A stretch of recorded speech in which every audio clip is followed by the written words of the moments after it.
Hi everyone, welcome to Joshua's kitchen, and today we are going to cook a meat dry fry which is very paleo friendly and very less ingredients is needed to do it better, and it is a mouth watering dish. And for making this dish we need one medium size bigger onion, chopped onions, and which is lengthier, chopped like this. And again we are going to use salt, and which is the salt which I am used is a rock salt, which is keto and paleo friendly, and it will be a very healthier choice. And again I have taken a capsicum, and this capsicum I have taken a whole capsicum, and you can just take a half of it if you don't like this. And for garnishing I just use rosemary leaves. It's just optional only, and you can use coriander leaves whether you cannot get rosemary leaves in your place. And I have butter, a tablespoon of butter to cook this. And again we have a meat, some 600 grams of meat, and this is basically a sheep meat. And this meat you have to select with the more fattier one meats, so that the dish will be coming as a mouth watering dish. Okay. And again to cook this we need a pan which is having a heavier bottom to sustain a heat. And today I have taken a cooker, and just I am going to use this cooker without a lid for opening, and just as a open cook, so it will be a simple option. If you don't get any vessels, you can have any thicker bottom vessel, so because we are going to use only as a open.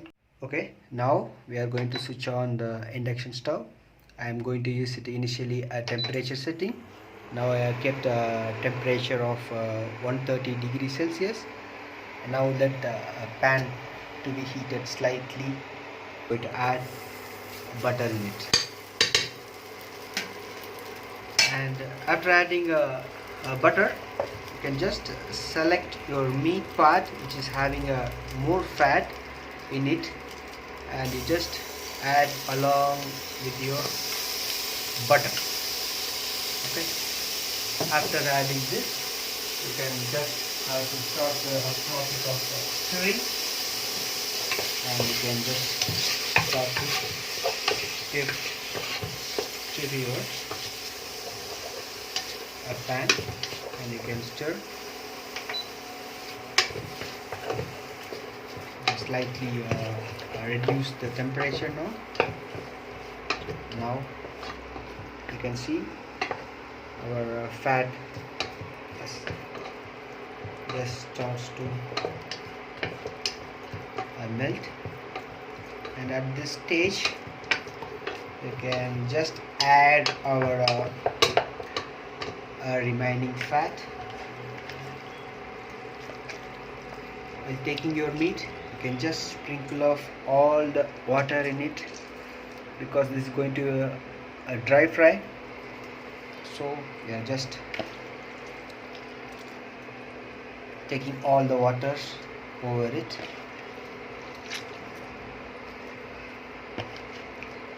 I finished adding all my 600 grams of meat, and now I'm just mixing out all the butter to be spread over your meat surface.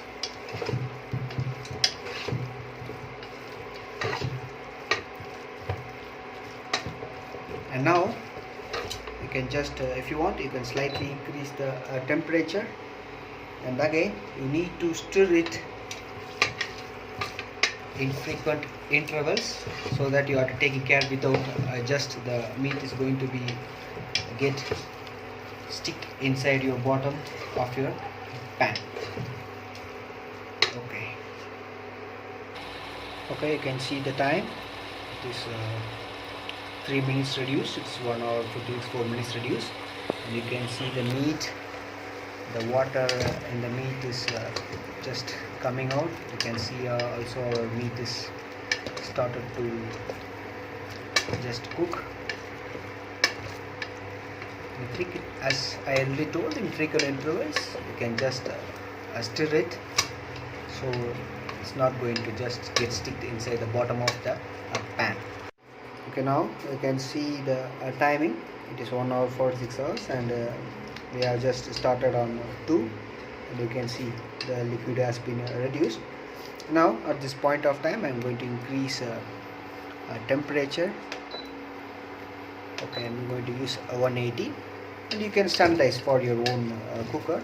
And one thing you have to just take care, the meat has not to be sticking more on the bottom of the pan. Okay, stir it consistently. When you are increasing the temperature, the possibility of getting sticky is more, so you just mix it in equal intervals continuously. Now I'm going to add my salt gently towards the, and just I'm going to mix it.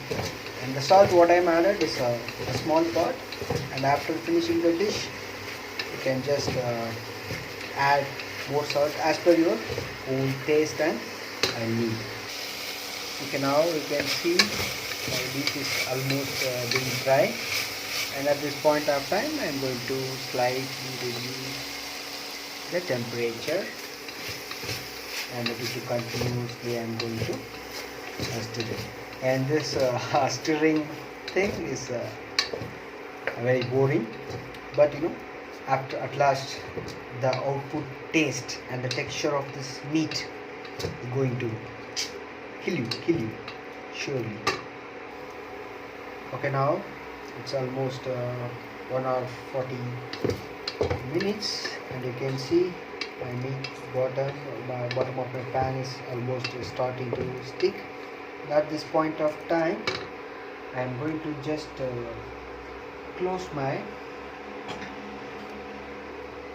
cooker. Not actually, this is not fully closing, it's just covering up. Okay, it's just slightly covering up. I'm going to leave it for some 3 or 4 minutes. Okay, now I'm going to just open the meat. You can just hear the fats are just bursting out.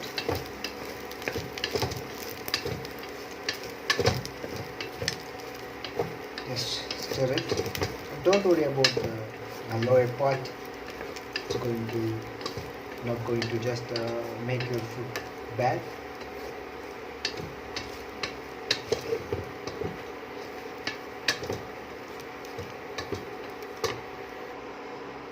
Now I'm going to slightly increase my temperature.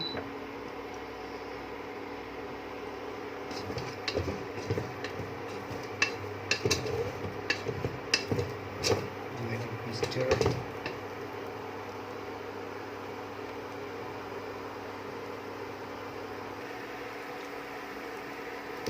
Now I'm going to put it on a stir fry. Make it as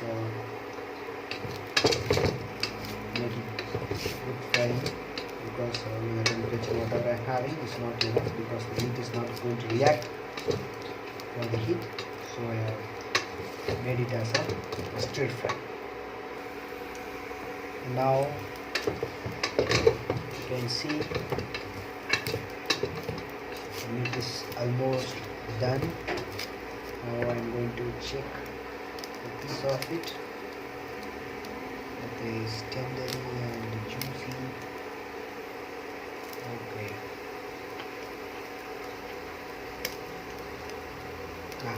It's juicy, and slightly it has to cook more. I think for me, I just need a little more cooking. I'm going to stir it further.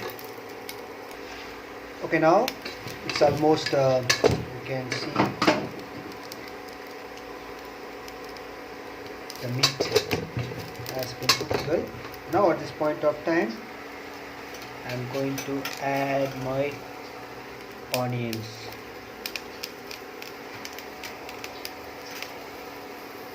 I added all my onions, and now I'm going to stir it gently.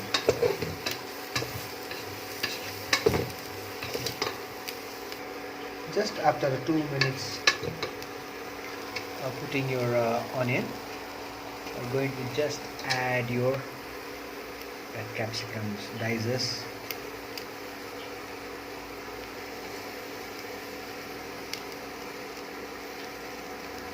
Then again just gently stir. And one of the thing on capsicum is we're not supposed to cook it more. For my taste, I don't like to cook the capsicum more, so I'm just not going to overheat. Exactly after 1 minute, I'm going to just add my rosemary leaves over my meat, and again I'm going to gently stir it just for into 15 seconds.